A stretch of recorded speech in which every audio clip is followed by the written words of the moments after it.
ശശികുമാർ സാറിനെ പിന്നെ വില്ലത്തിയാക്കാൻ പറ്റില്ല എന്ന് പറഞ്ഞു.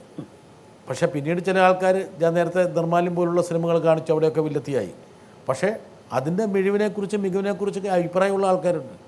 ഒരാളെ ഞാൻ കൊണ്ടുവരാം, നോക്കട്ടെ ആരാന്ന്. ചേച്ചി നെഗറ്റീവ് റോൾസ് കൈകാര്യം ചെയ്താൽ അത് പ്രേക്ഷകർ അത്ര താല്പര്യത്തോടെ സ്വീകരിക്കാറില്ല. അല്പം നെഗറ്റീവ് ഷെയ്ഡോടെ കരിനിഴൽ എന്ന ചിത്രത്തിൽ ചേച്ചി ഒരു വേഷം കൈകാര്യം ചെയ്തിട്ടുണ്ട് എന്നാണ് എൻ്റെ ഓർമ്മ. എൻ്റെ ഓർമ്മ ശരിയാണെങ്കിൽ ആ വേഷം അഭിനയിച്ചപ്പോൾ ചേച്ചിക്ക് മനസ്സിലുണ്ടായ വികാരം എന്താണ്, പ്രേക്ഷകർ എന്താണ് അതിനെക്കുറിച്ച് പറഞ്ഞത്? അത്തരം വേഷങ്ങൾ ഇനി വന്നാൽ സ്വീകരിക്കുമോ? കരിനിഴൽ ഓർമ്മയുണ്ടോ? എന്തായിരുന്നു വേഷം? ഒരു ഭയങ്കര മോഡേൺ ആയിട്ടുള്ളൊരു സ്ലീവ്ലെസ്സും, അതെനിക്ക് ഒട്ടും താല്പര്യമില്ലാതെ ചെയ്തതാണ്. സ്ലീവ്ലെസ്, മറ്റേ ഹൈ ഹീൽഡ് ചെരുപ്പ്, പിന്നെ കയ്യിലൊരു വാനിറ്റി ബാഗ് ഉണ്ടായിരുന്നു. ഇങ്ങനെ കറക്കി അല്ലേ? അപ്പോൾ അന്ന് സത്യമാഷ് തന്നെ പറഞ്ഞു, തനിക്ക് ഇഷ്ടമില്ലെങ്കിൽ പിന്നെ താൻ എന്തിനാടോ ഇത് ചെയ്തേ എന്നൊക്കെ ചോദിച്ചു. പുള്ളിയാളെ അങ്ങ് വെട്ടി തുറന്ന് പറയും, ഒന്നും വെക്കില്ല.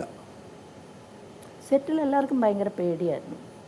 ഒരു പഴയ വൈറ്റ് ഫിയറ്റ്, അതിൽ വന്ന് ഡോർ അങ്ങോട്ട് തുറന്ന് ഒരു കാല് താഴത്ത് വെച്ച് നമ്മെ കൈവച്ചൊരു നോട്ടമുണ്ട്. പിള്ളേരൊക്കെ പേടിച്ച് അങ്ങോട്ടും ഇങ്ങോട്ടും. പക്ഷേ ഭയങ്കര സ്നേഹവും നന്മയുള്ള മനുഷ്യനായിരുന്നു.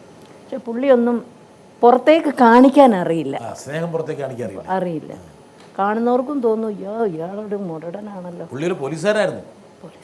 അപ്പോൾ അതിൻ്റെ എല്ലാ സ്വഭാവം പുറത്തെടുത്ത് കാണിച്ചു. പക്ഷെ ഉള്ളിൽ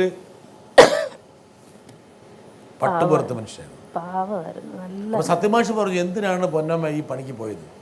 നിങ്ങൾക്ക് ഇഷ്ടമല്ലെങ്കിൽ വേണ്ടായിരുന്നല്ലോ. അപ്പോൾ തോന്നിയോ വെറുതെ എന്തിനാണ് ഈ റോൾ ചെയ്തത്?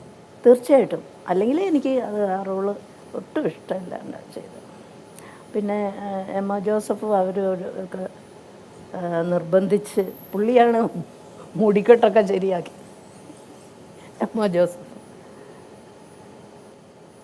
അതൊരിക്കലും എനിക്ക് യോജിക്കില്ല.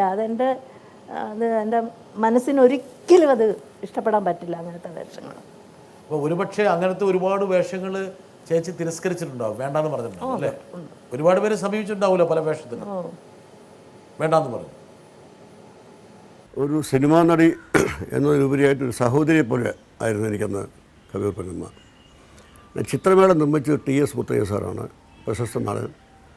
അപ്പോൾ മുത്തയ്യ സാറിൻ്റെ വീട്ടിൽ നിന്നാണ് നസീർ സാർ താമസിക്കുന്നത്. അപ്പോൾ അവിടെ ചിത്രമേള ഡിസ്കഷൻ നടക്കുമ്പോൾ ഈ മണിസ്വാമി എന്ന MK വെങ്കടാദ്രി, അതായത് കവിയൂർ പൊന്നമ്മയുടെ ഭർത്താവ്, മുത്തയ്യ സാറിൻ്റെ ഒരു അടുത്ത സുഹൃത്തായിട്ട് എപ്പോഴും ഡിസ്കഷനിൽ കൂടെ ഇരിക്കുമായിരുന്നു. അങ്ങനെ ഞങ്ങൾ സുഹൃത്തുക്കളായി. അങ്ങനെ ആ സൗഹൃദത്തിലൂടെ ഞാൻ മണിസ്വാമിയും പൊന്നമ്മയും താമസിക്കുന്ന വീട്ടിൽ പതിവായി പോകാറുണ്ടായിരുന്നു. ഞാനും പൊന്നമ്മയും തമ്മിലുള്ള ബന്ധം അനുസ്യൂതം തുടർന്നു വന്നു. എൻ്റെ പല പടങ്ങളിലും പൊന്നമ്മ അഭിനയിച്ചു.